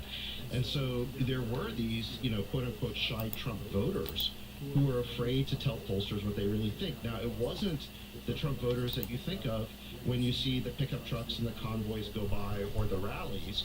Sort of those were the voters from 2016 who weren't counted. It was sort of the non-college blue-collar voters, the Michael Moore, people who turned out for Trump in big numbers and weren't properly counted 4 years ago. The pollsters actually counted those people correctly this time. The people they completely underestimated was actually the white college vote. Hey everybody, welcome back. Besties are back, and it's a Bestie Spaxgiving. Congratulations to the Queen of Quinoa. His second company, David Friedberg, announces today, hours before the taping of this special Thanksgiving pod, that he is taking Metro Mile public through a SPAC, and that Bestie C, and here is the quote that as only Chamath can tweet: Buffett had Geico. I picked Metro Mile. I would just like to say, That's how you move markets. LeBron James has 3 rings. Freeberg, tell us what is Metro Mile, and Well, this isn't a self-promoting podcast, is it? I mean, no, but I think it's just, it's your second company. I started the company in 2011 when I was running Climate, when I was the CEO there. And, Climate was offering insurance at the time. We learned a lot about the insurance markets, and we figured, hey, telematics or connecting cars to the internet is going to be a big deal, and we're going to be able to completely change the auto insurance industry. So we set up this company. I was the chairman from the founding in 2011. And, been chairman, and I've been an active investor in the business in every round since then. So the business has built some, really compelling value proposition for customers, and, it's got really good unit economics, and it's, needed its last round of capital to get profitable. And it turns out, as we were thinking about that this summer, that a SPAC was a really good path to the business, given the inflection point it's at. And the basic premise of the business is, instead of paying for insurance by month or time period, the innovation here is you pay per mile. Yeah, insurance today is you fill out a form and you get a price for insurance and you pay that rate for 6 months of coverage. But, depending on when you're driving and how much you're driving, you should be paying a different price, right? So we kind of changed the model to a rate per mile. And so if you don't drive, you save. So the average customer doesn't drive a lot with Metro Mile. They save 47% over what they were paying with Geico or Progressive Reinsurance. And you do that with that ODB port? Is it ODB Yeah, the little port? plug-in device, and increasingly we're actually doing it directly by connecting to cars, direct through Ford and a couple other big automotive OEMs now have this ability to send the data directly out of the car because they're all internet connected now. So that allows us to just basically, see how many miles you're driving, and the rate per mile is what we bill you each month times the number of miles you drove on your car. And you didn't mention how you drive. I think that was a controversial concept for a while. If you speed, if you weave So that's on the increasing. roadmap, or Yeah, that is part of it today, but frankly, 70% of the price difference you get in auto insurance is from the number of miles you drive, and only 30% is really experience around behavior. Most people are generally pretty good drivers, so believe it or not. So the real variance in terms of, your risk to the insurance company is how many miles you drive. So that really is the predominant factor. So if we can accurately track that. Now, what's interesting is in a world of autonomous cars where you're turning on the car to be autonomous or fully self-driving at some point, on and off, you should be getting a different rate for those miles, right? So if your Tesla is on autopilot on the freeway, that should be safer than you on the freeway. You shouldn't be paying as much for insurance. even better. You can kind of think about how this moves into a world where everything is dynamically priced and dynamically billed. usage price. Yeah. Usage price, and also fair.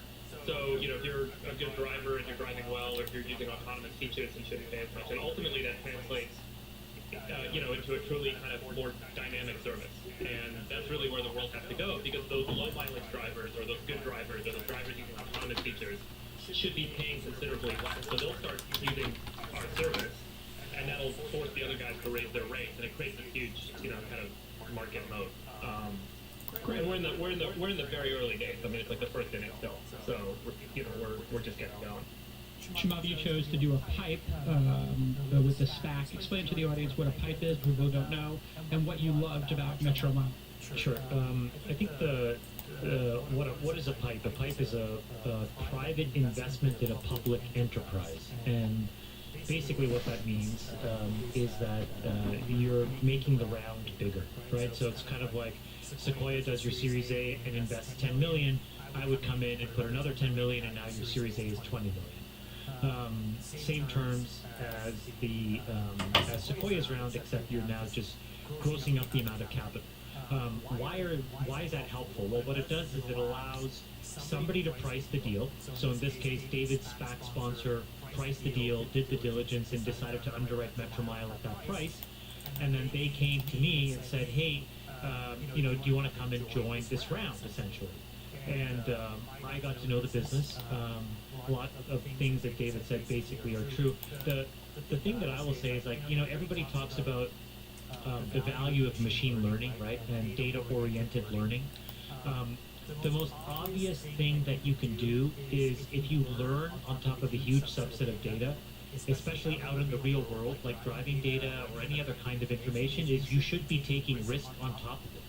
And this is why sort of these next generation insurance companies to me are so interesting, because it's probably where you're going to see machine learning be used at just massive scale, because you're just going to reprice risk and make it, as David said, much more dynamic. So anyways, they showed it to me. I really like the product. The metrics are really amazing, and so I joined. It's great. I'm really excited for Freebird.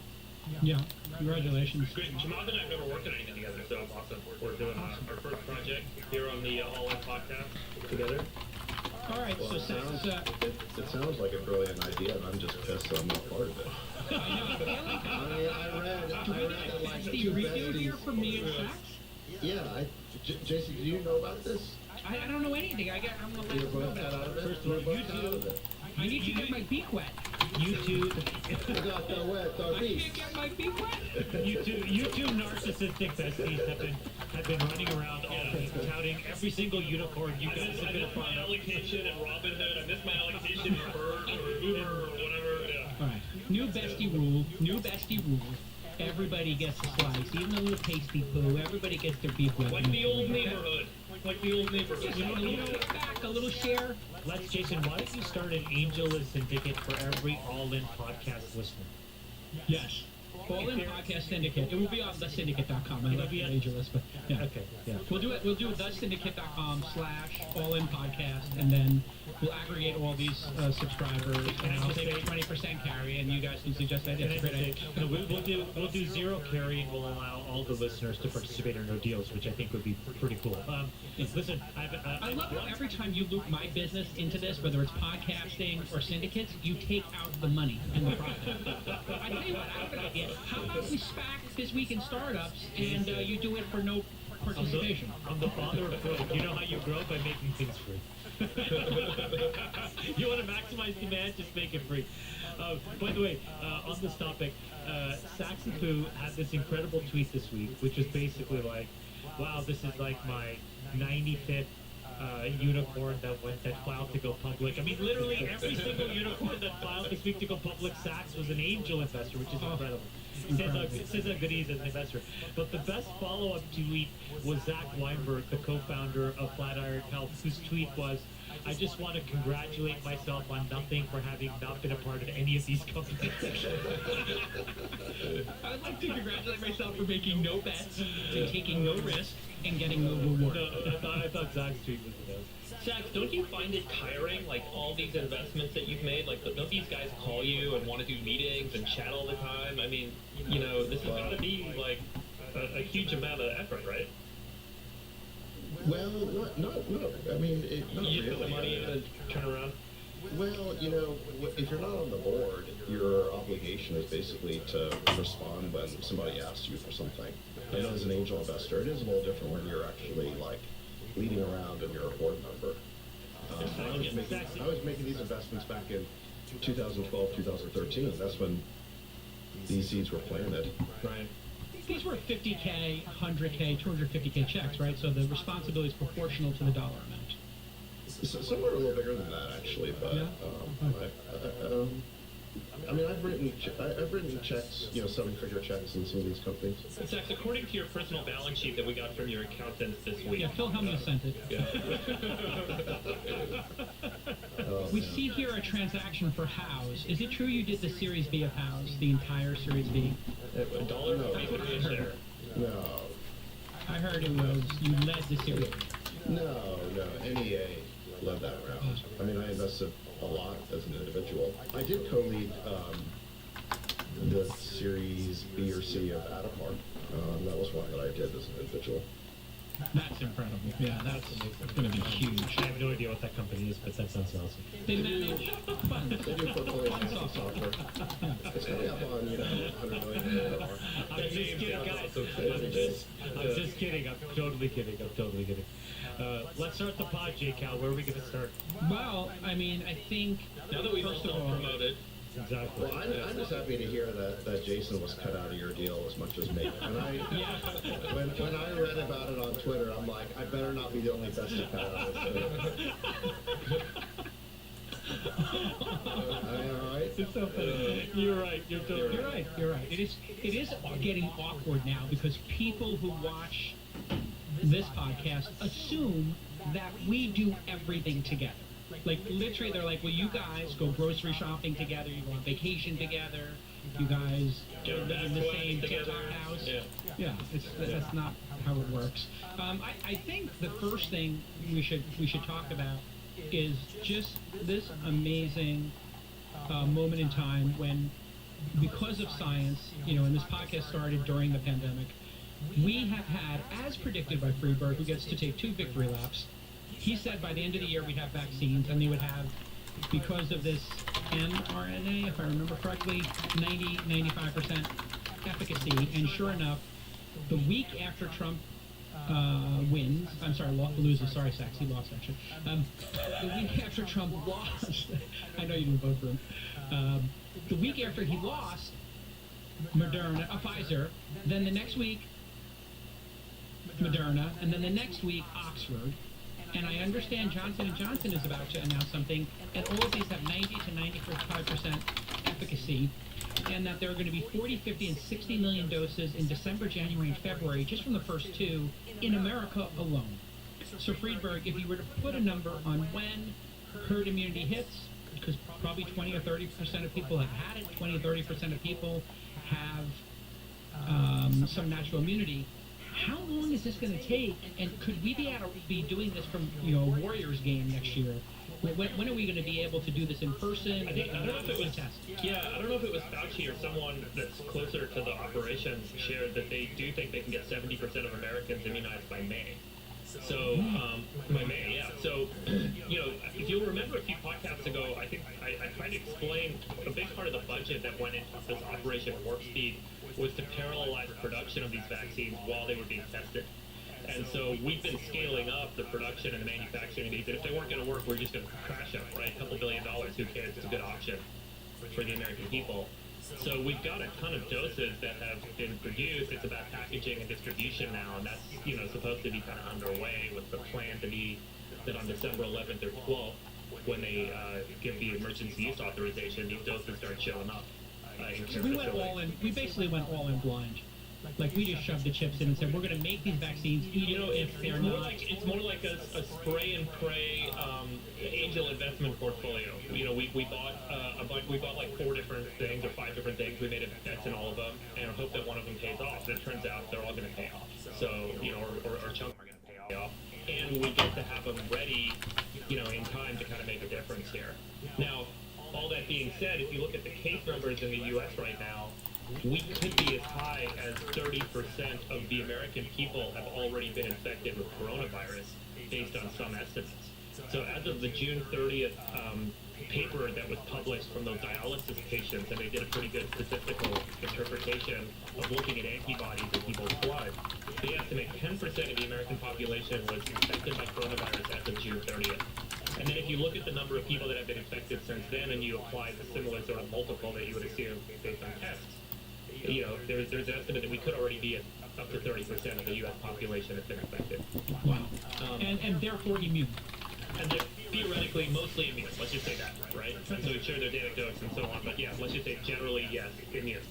And so you combine that with these vaccines starting to roll out, and we get, a pretty kind of comfortable position in terms of the pandemic in hopefully a couple of months here. And that's why the market's going nuts, and that's why everyone, I don't know about you guys, but I got some conference invites this last week for conferences for next year that have been canceled this year and were being put on hold. Yeah, so wow. People are starting to leave. For what time frame? Third quarter or fourth quarter? Summer, July. Yeah, so people are now assuming that, and they're booking hotel spaces based on it. That is extraordinary. Sachs, you shared this New York Times story. Why don't you summarize it for the audience?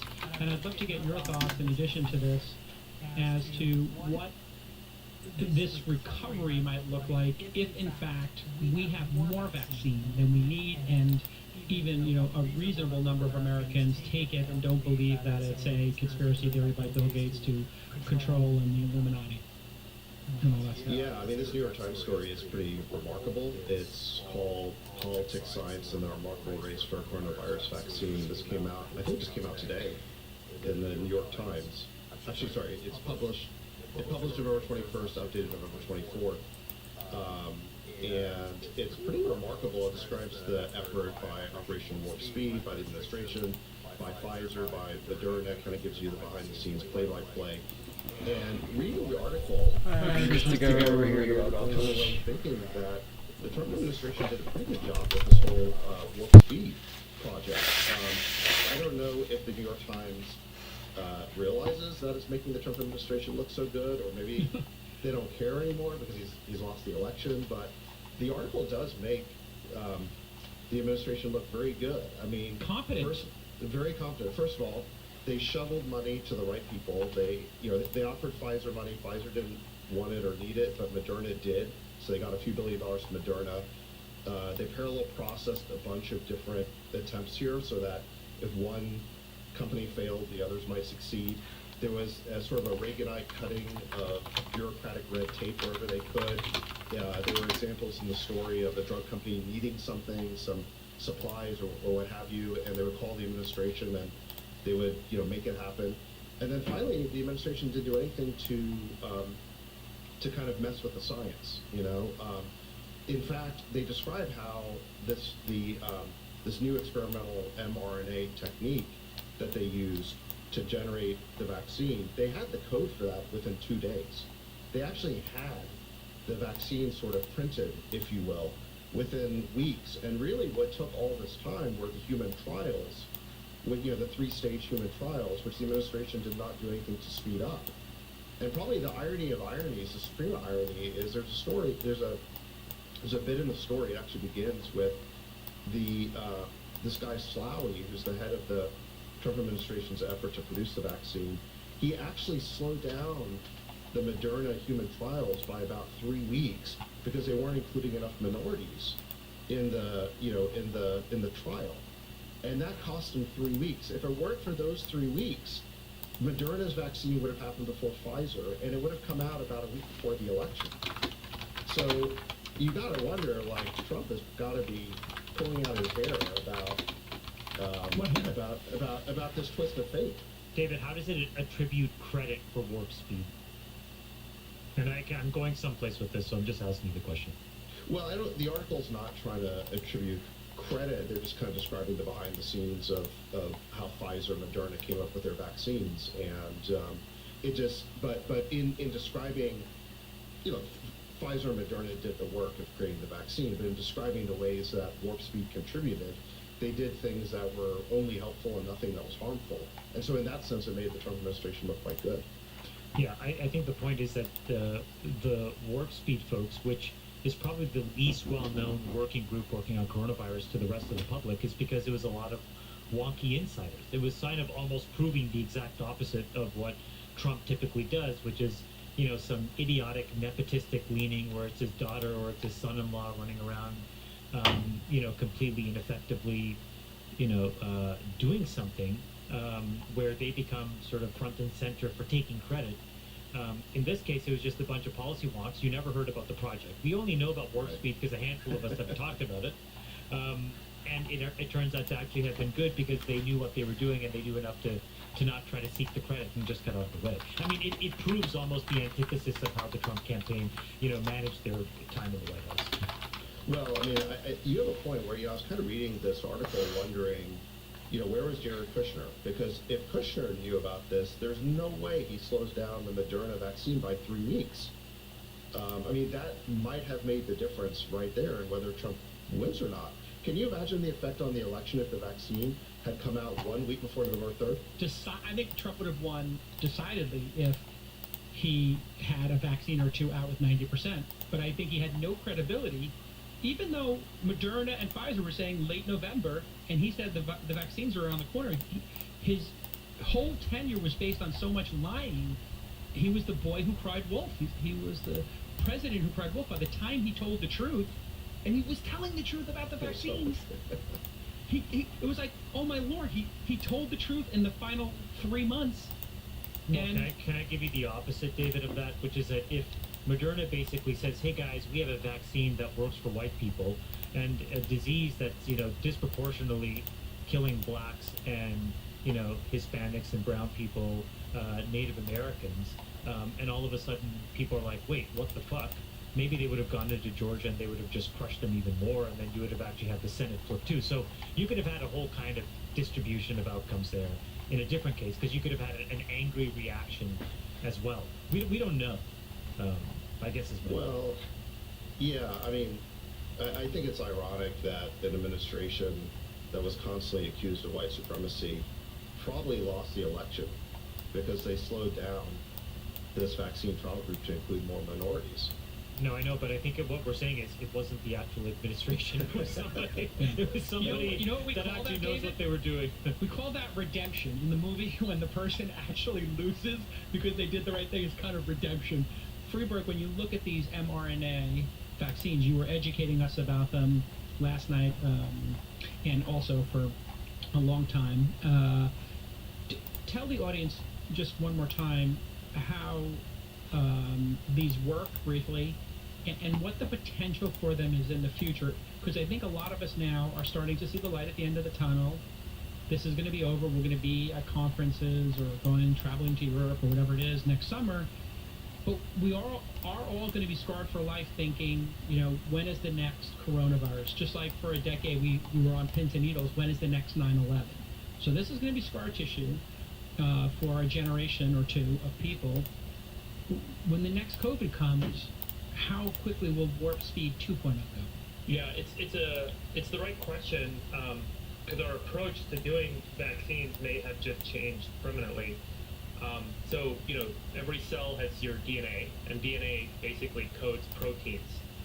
Every 3 letters of DNA makes an amino acid, codes for a specific amino acid. There's 20 amino acids.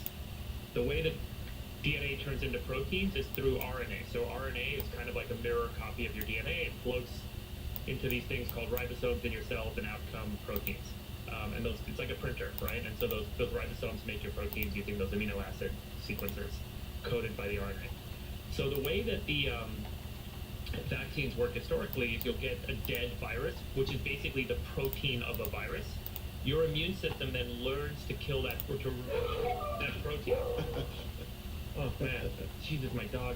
Your immune system then learns to remove that protein from your body, and that's how you develop this memory, your immune memory, to a specific protein.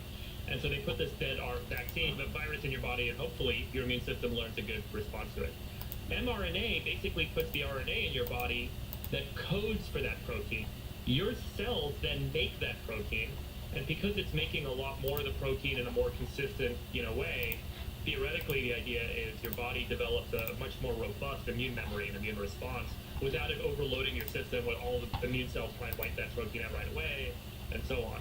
The challenge is you're putting it in your body, and we've always been worried about, we don't know what the side effects of mixing RNA in your body would be. Is it going to change your DNA? Is it going to change your genetic makeup? Is it going to cause other deleterious side effects?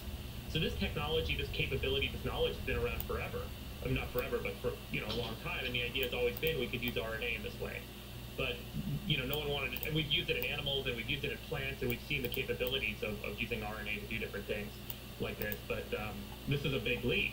And so, we kind of leapt forward here, getting to the point that we felt comfortable with, RNA as a treatment like this, and it's working. So in theory, in the future, as Zach points out, you could take any virus or any bacteria, you could read its DNA, you could do that in an hour. Then you could take chunks of that DNA and code RNA for it, so your body makes those proteins that theoretically produce an immune response. So that's the science of, like, how do you create a new I think it's vaccine?